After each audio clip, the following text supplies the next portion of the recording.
Lanjut cerita 2020. Aku jenguk mama di Dinsos. Itu mama habis mandi terus makan. Untuk di Gembok itu sudah ketentuan dari Dinsos karena takutnya mamaku marah-marah atau malah kabur. Mengingat waktu evakuasi saja sudah sangat heboh sampai harus diborgol. Kacau banget perasaanku, tapi aku harus tetap kuat. Di Gembok ini juga gak lama kok, hanya beberapa saat saja. Selebihnya pintu kamar selalu terbuka dan mama bisa jalan-jalan di sekitar Dinsos. Oh iya, aku mau menjelaskan lagi, yang dimasukkan Dinsos ini mama dan omku yang kedua. Oma dan omku yang terakhir ini dibawa ke rumah sakit dan opname beberapa hari. Yang Oma karena kondisinya nggak stabil, mungkin efek sudah lanjut usia, terlebih baru saja ditinggalkan opaku. Sedangkan omku yang terakhir karena kondisi badannya yang sangat tidak terawat dan ternyata gizi buruk. Setelah kondisi Oma dan omku membaik, karena rumah masih belum siap untuk ditempati, jadi pihak kelurahan berkoordinasi dengan pihak Dinsos untuk membantu menampung Oma dan omku sampai rumah siap untuk ditempati. Jadi memang di Dinsos ini bersifat sementara. Aku juga bolak-balik Surabaya, Sidoarjo, Surabaya untuk jenguk ke Dinsos karena aku juga harus membawa pampers, cemilan, minuman atau kebutuhan-kebutuhan lainnya untuk mama, oma, dan kedua omku. Bersyukur untuk baju, makan, air minum, dan kebutuhan mandi juga dapat dari Dinsos, jadi aku tinggal melengkapi yang lainnya aja. Beralih ke omku yang kedua, ini omku juga kurang normal segi mentalnya. Kalau fisik normal, bisa jalan. Tapi lemah, tangannya gemetaran terus. Masih bisa sedikit-sedikit mandi sendiri meski kurang bersih. Pemikirannya masih seperti anak kecil, suka mengarang cerita, suka ribut sama orang. Nah, ini aku dapat laporan kalau om berantem sama pasien di Dinsos. Untungnya pihak Dinsos bisa mengerti kondisi omku. Kalau ini kondisi mama seperti baik-baik saja ya. Lumayan mau mandi dan ganti baju, tapi ya beberapa kali aku harus bantu mandiin mama gara-gara mulai gak mau mandi lagi dengan berbagai alasan.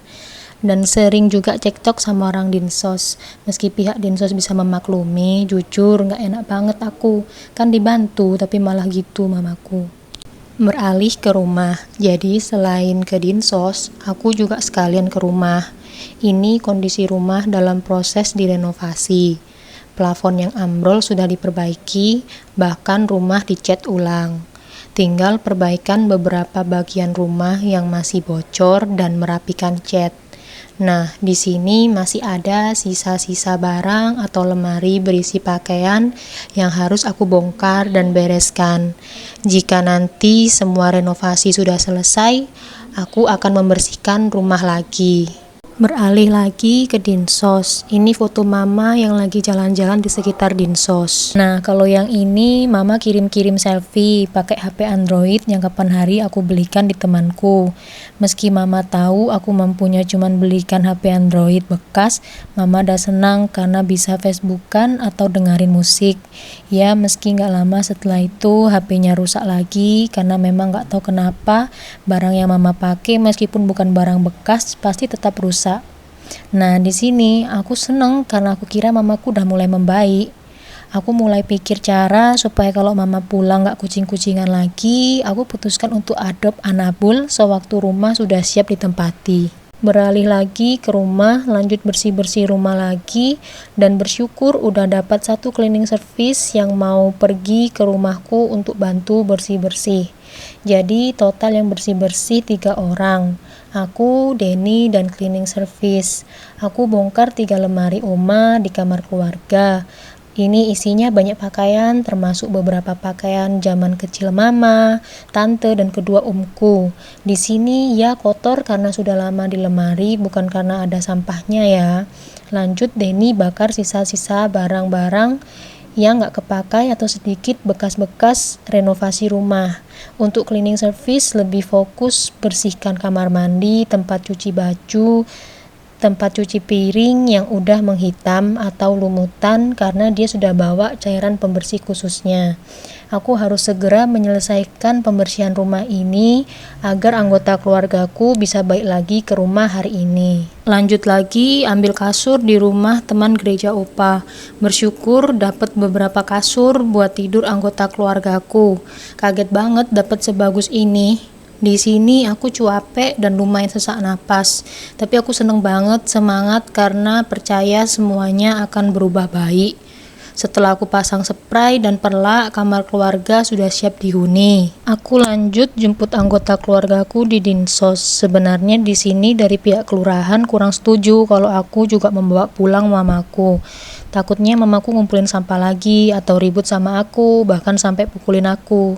Tapi karena dari pihak kelurahan juga sudah info ke aku, meskipun sudah ada surat keterangan tidak mampu dari kelurahan, kalau mau masuk rumah sakit jiwa tetap harus bayar kurang lebih 100.000 per hari dan harus ada keluarga yang jenguk selama beberapa jam tiap harinya.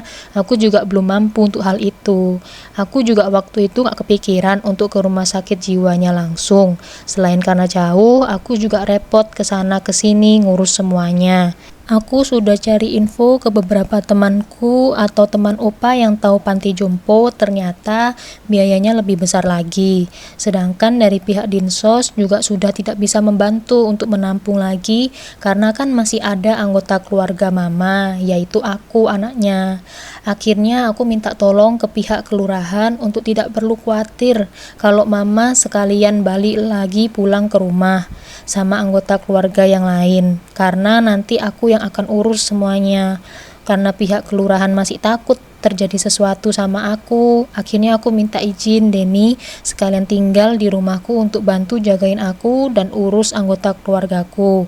Aku juga jelasin kalau nggak ada mamaku, aku juga nggak mampu untuk mengurus oma dan omku, dan setelah itu disetujui oleh pihak kelurahan. Tapi sebelum pulang, ternyata mama marah-marah histeris cuman perkara merasa diburu-buru oleh petugas Dinsos. Jadi waktu itu omku yang terakhir belum selesai disiapkan untuk dibawa pulang. Di sini lumayan besar ributnya. Aku sampai harus masuk dan berusaha membuat mama tenang sekaligus mendengarkan omonganku. Akhirnya setelah perjuangan 1 harian udah sampai di rumah. Ini aku lagi diajak ngobrol oma. Di sini oma udah nggak bisa ngeliat, suka ngomong aneh, kadang juga marah-marah, terus juga suka ngompol. Ini omku yang terakhir tidur di sebelah oma. Berdasarkan cerita mamaku, om selama sudah balik ke rumah, omku itu kadang mukulin omaku. Padahal kan omku juga nggak bisa bangun buat jalan, jadi mungkin karena sebelahan, nggak tahu kenapa bisa seperti itu. Oh ya, aku lupa jelasin, setelah anggota keluargaku balik lagi ke rumah, aku lupa untuk tanggal pasti aku pindah dari kos Surabaya ke rumah. Seingatku selisih beberapa hari aja, begitu pula Denny karena dia juga merantau dan kos di Surabaya. Dan di sini Anabul yang aku adopt baru sampai di rumah. Mama seneng, langsung digendong-gendong. Di situ aku juga seneng. Aku berharap Anabul ini galak sama kucing buat jaga-jaga misal mama bawa pulang kucing lagi. Tapi ternyata kalau aku dan Denny berangkat kerja, kucing-kucing yang dulu di rumah sebelum rumah dibersihkan itu kembali lagi. Ada yang bawa anak-anaknya, bahkan ada kucing baru juga dibiarin masuk ke rumah atau disembunyikan di kamar keluarga. Dan itu akhirnya ketahuan waktu aku pulang kerja, mama lagi sibuk ngeluarin kucing. Dan di lain kesempatan ketahuan sibuk sembunyikan kucing ke kamar keluarga. Sebelum ketahuan, selama aku di rumah, itu mulai sering tiba-tiba sesak napas tiap habis dari dapur atau halaman belakang. Sedangkan gak ada sampah. Aku heran, dan ternyata ketemu penyebabnya karena ada kucing, dan aku emang alergi kucing.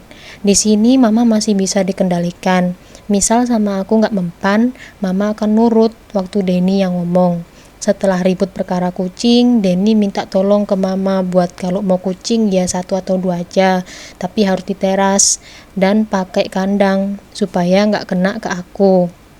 Mama janji iya. Jadi aku sama Denny carikan kandangnya. Dan ternyata mama ingkar janji. Meski ada kandang malah nggak dipakai dengan banyak alasan. Kucing masih keluar masuk rumah atau ditaruh kamar keluarga. Ribut terus tiap hari.